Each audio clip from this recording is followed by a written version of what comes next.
Welcome and thank you for listening to the Sales Maven Show. I'm your host, Nikki Rausch, your own personal sales maven, here to offer you tips, strategies, and techniques to master your sales conversations. Today's episode is a solo episode, and we're going to be talking about something that, frankly, is a little uncomfortable. We're going to talk about handling harsh feedback, what to do when someone dismisses your work. Okay, so let's set the stage. As a business owner or a coach or consultant, there are times where you will put yourself out there. This could be offering to do something for free. This could be something that is actually paid. This could be you posting your content out on social media and or recording a podcast. And there will be people out there that will have harsh feedback for you. Oftentimes that harsh feedback is unsolicited. You didn't ask for it, but you're getting it.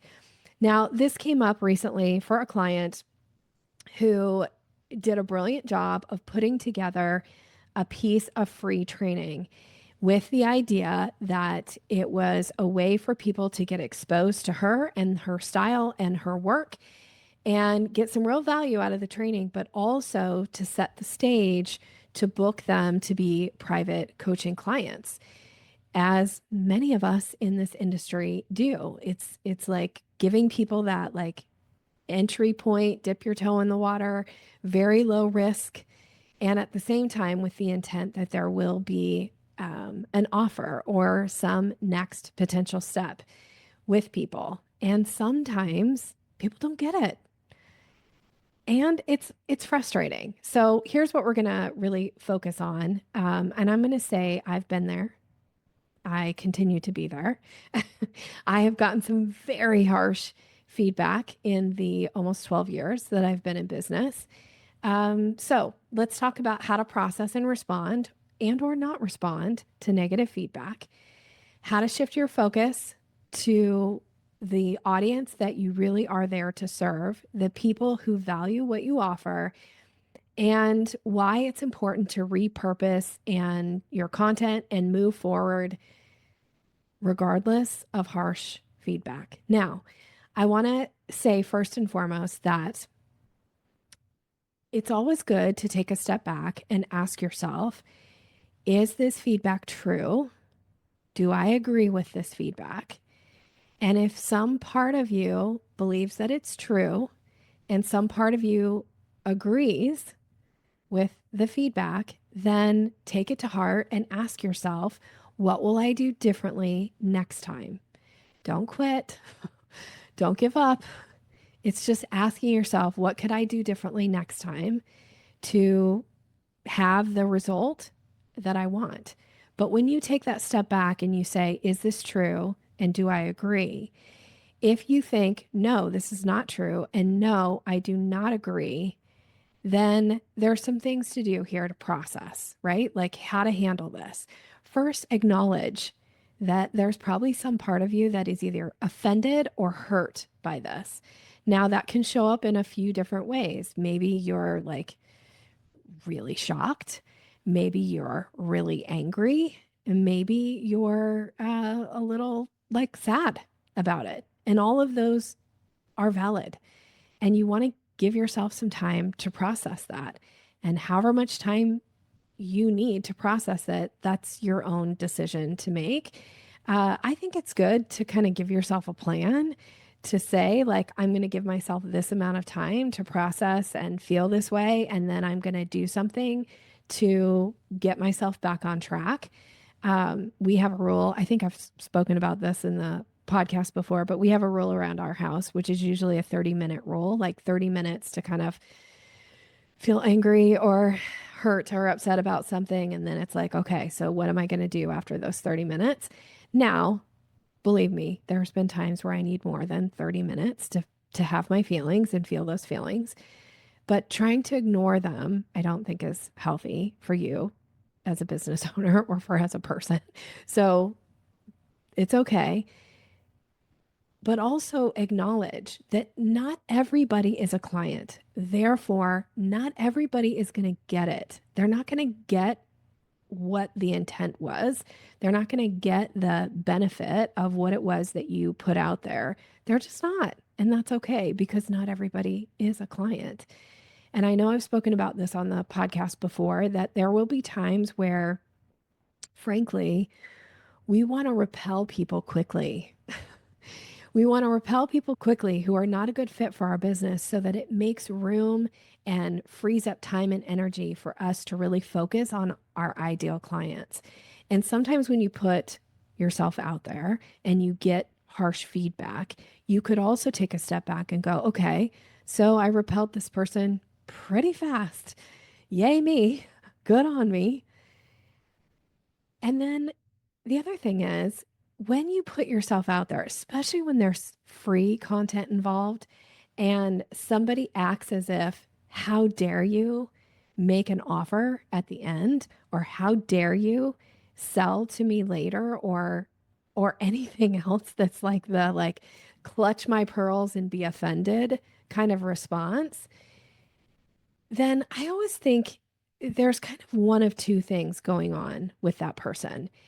Either they're really ignorant about the way business works, if they're taking advantage of something that you're offering for free and not expecting that there will be some kind of an offer associated to it, then there's some ignorance there. So maybe we give that person grace, right? Like when you don't know something, you don't know something.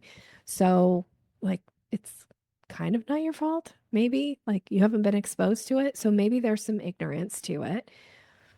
So, give some grace if that's the case. And if that's not the case, and it's just harsh, mean feedback, which is what happened, like I said, to a client recently. You know, she forwarded me the message that the client sent to her. And frankly, like, I could feel my blood boiling as I was reading this message that this person chose to send. There was no kindness to it. It was frankly really rude. And it felt like bullying to me, honestly.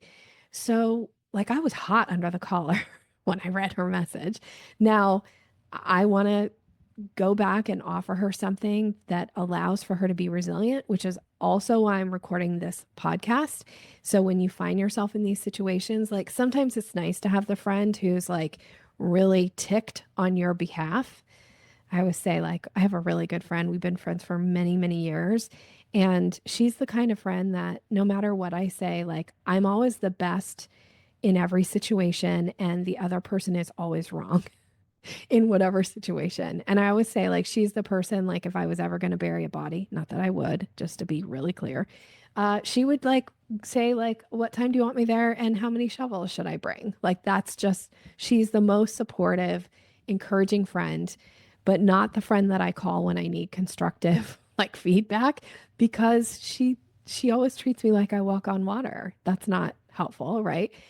But at the same time, sometimes we need those people in our life. As a coach, I don't see that as my role to think like you only walk on water. So giving some constructive, like how to handle this situation, I think is more in line with what I think my responsibilities are in this moment. Again, that's why I'm recording this podcast. So in case you don't have anybody in your life to say like, yes, this person is being a bully, and what can we do next? Like, what's the next step so that you can move through it? Because please remember, and if you need to like slow me down as on your podcast, I don't know what speed you have me playing on. If it was me, I'd have me playing on like super fast speed. But if you have me playing on a fast speed, you might want to slow it down for what I'm about to say and like really take in this message. Here it is. Your job is never to convince anybody of your value, of your worth, of buying from you. Your job is to not convince people. And if you're taking this approach that it's on you to convince people, you're already in a losing game. People don't want to be convinced. Now, not by you anyway. Maybe they want to convince themselves of something. By all means, deliver at the best of your ability, do your absolute best, give huge value, and then it's up to them to decide what they're going to do with it. It's not your job to like lead the horse to water and then like splash it in their face and try to make them drink it because they're not going to drink. They have to get there on their own. And so, since it's not your job to convince people to buy from you or get you, all you can do is be the best version of yourself in these moments, deliver at a high value, and then make an offer and let them decide yes or no. I'm in or I'm out. Either way is okay. Now, it's also important to recognize that there is going to be a disconnect for some people. Some people only want free stuff and they don't want to have to feel bad about just taking. So when there's an offer that's attached to it later and they realize, like, oh, there was some intent behind this.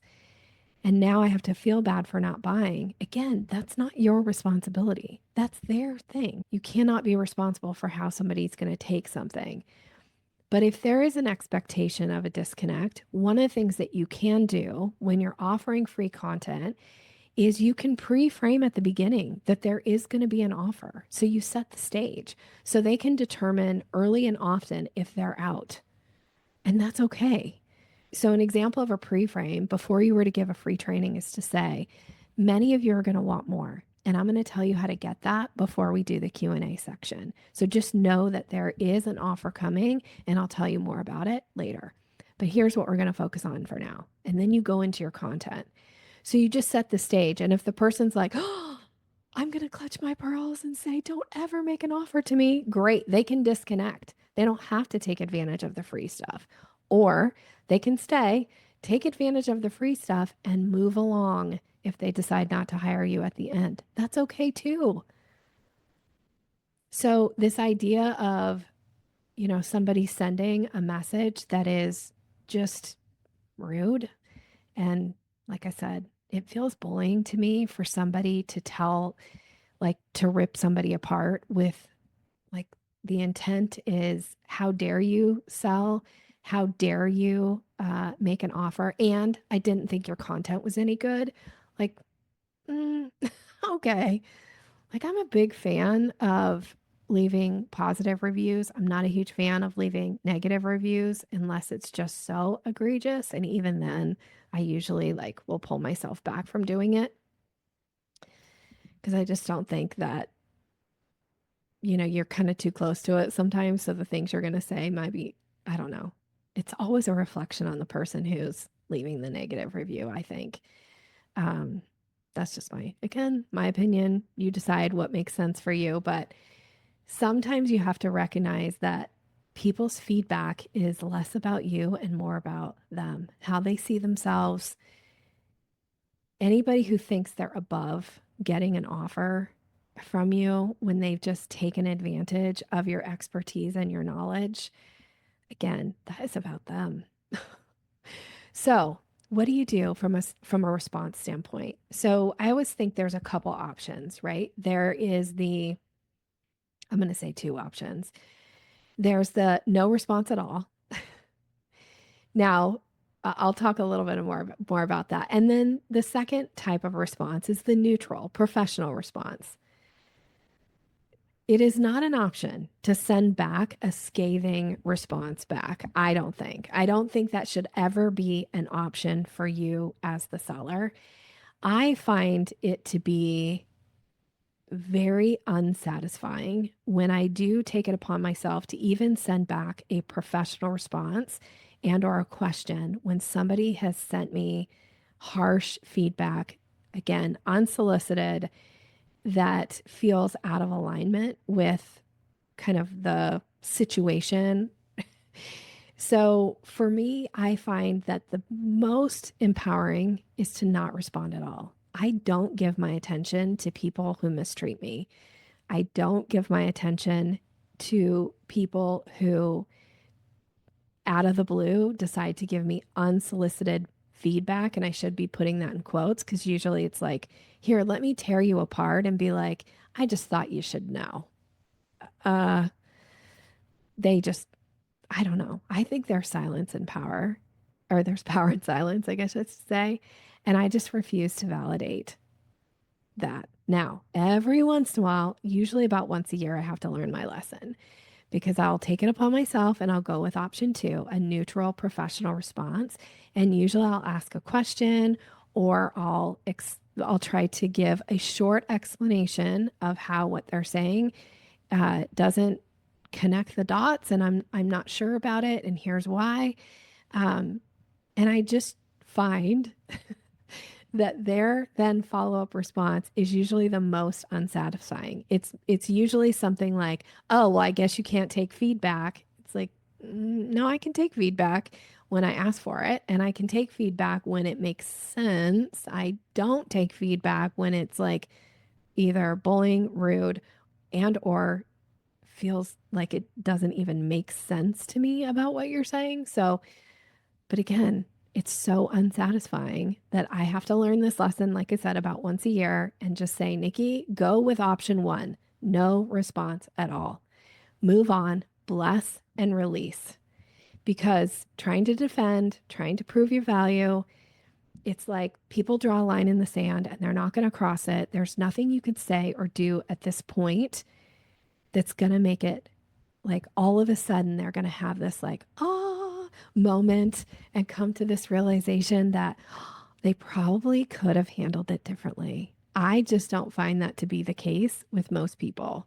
I cannot remember the last time somebody was totally out of line with me that I didn't have a lot of rapport with, by the way, that they were totally out of line with me and acted in a way that was either unprofessional or frankly just like blatantly harsh and rude, and then got an apology from them at any point. Like, I can't even think of a time that's happened. Usually it just makes sense for us to part ways and not have any contact after that because they never come back and be like, you know what? I realized I was a real jerk. It just doesn't feel like it happens. It's so rare. Even in relationships that you have with people that like there is a lot of rapport and maybe they're like, gosh, I wasn't my best self there. I was a little tired or I was a little snappy with you or whatever. Like even those don't happen often. I don't feel like people are inclined to acknowledge their part in something. And I want to put myself in there too. Like I struggle with that as well. I recently got called on the carpet about something. I'm still not sure I agree with it, but I will say I did come back and say, I recognize what you're saying. I apologize for my part in this, and I want to move forward from here. So, how can we find a place where we can meet and move forward, right? Like sometimes it's important to do that, but I find that most people aren't willing. That's been my experience. I hope yours is totally different, and you're listening to this being like, no, Nikki, I come into contact with people all the time that like own up to their stuff and have these huge aha moments and come back and say, gosh, I think I mistreated you and I owe you an apology. And, I was having a bad day. I don't know. That would totally blow me away if somebody ever did that. So this is why being defensive, having any kind of response, even if you feel like, no, I need to stand up for myself, enough is enough. I just don't find it ever to be very satisfying. I don't find the person ever goes like, "Oh, you're right. Now that you pointed this out, I totally see my flaws here. I totally see where my, thought process was wrong." So, what are you going to do now? You've got this harsh feedback. You're going to decide option one, option two, and then here's what I'm going to leave you in some closing thoughts here. Is this one person who's decided to give you this harsh feedback? They're not your client. They're not your audience. And if the person isn't sitting there going like, wow, I needed to hear this today, or I needed this training, or I'm so grateful that, I showed up and that you offered this to me, then bless and release. And remember that what you put out into the world, you can repurpose that. You can do other things with it. You put time and energy together to prepare a training or prepare a piece of content, and you get harsh feedback from one person. I say double down. How can you take that and amplify it out into the market so that you attract your ideal clients? Like do more, offer it to more organizations. Um, Put some blog posts out there, create some podcast episodes around it, do something else with the content. Don't just like let it like, hide in the dark because one person who wasn't your ideal client had some harsh feedback. And frankly, anytime you get feedback, you should be asking yourself, is this person a potential paying client? And if the answer is no, then their feedback doesn't count. Sorry. Doesn't make them a bad person, doesn't mean as a person they don't have value, but their feedback is irrelevant to you as a business owner. So go out and repurpose that content. Put yourself out there in business. When you put yourself out there, and the more you put yourself out there, the more you are opening yourself up to getting these kind of harsh responses. And it might be important for you to keep a folder or a file or something that you can go back to on these dark moments where people are grateful and they're thanking you and they appreciate the work that you do in the world. Like I have one of those folders that I save when people send nice things to me. Sometimes I just go and read like my testimonials or my Google reviews just to go like, okay, somebody out there found value in what I did, right? Even when you're doing things from the like most generous place of your heart, there will be people who will criticize. There will be people who won't like something or will say something like, I'm not going to go into it. I was just thinking like, I just got done putting on this month-long event and 99% of the feedback was so positive and so gracious. And it's the one, right? It's the one where you go like, oh, this person took advantage, or this person abused the thing, or this person said the thing that's like, ouch, that feels like a knife to the heart. It's going to happen. But focus on the people that do get the value, that do see it. And, we're not in business for our naysayers. We're in business and we put ourselves out there for the people who are like, I needed this today. I needed to hear your message. I'm so grateful. Like that thing you said, or that thing that you taught, or whatever it was, I immediately implemented it and got results. And I'm so grateful. Like that's who we're putting it out there for. Even if that person doesn't buy, at least they're grateful. At least they got some value and you're making an impact, a positive impact in the world. That's who you're doing it for, not for the harsh criticism. Okay. So it's okay to feel hurt. Give yourself that time that you need. It's okay to recognize that some people just don't understand business. It's also okay to realize that some people are bullies. It makes them feel good. We've set up this, society where it's easy to be anonymous and say harsh, sometimes mean, disgusting things to people. Like that's just part of putting yourself out there in business, is that's okay. It's also absolutely okay for you to bless and release the people who are not a good fit, the people who don't get it. And your job is to continue to make calls to action, to continue to make offers, to continue to put your work out into the world so that it finds the person who is ready to take that next step with you and who's going to be impacted in the most positive way as a result of hiring you. So I'm wishing you continued success. And if you need somebody to like cheer you on when you have these harsh feedback, reach out. I'm happy to give you some perspective on it. And also like acknowledge the like hurt and the meanness of it and encourage you to keep going because you're doing what you're doing for a reason. And you have this call to action in your own self to put yourself out there. So keep doing it. All right. Take care. Have a great rest of your day. Thanks for listening.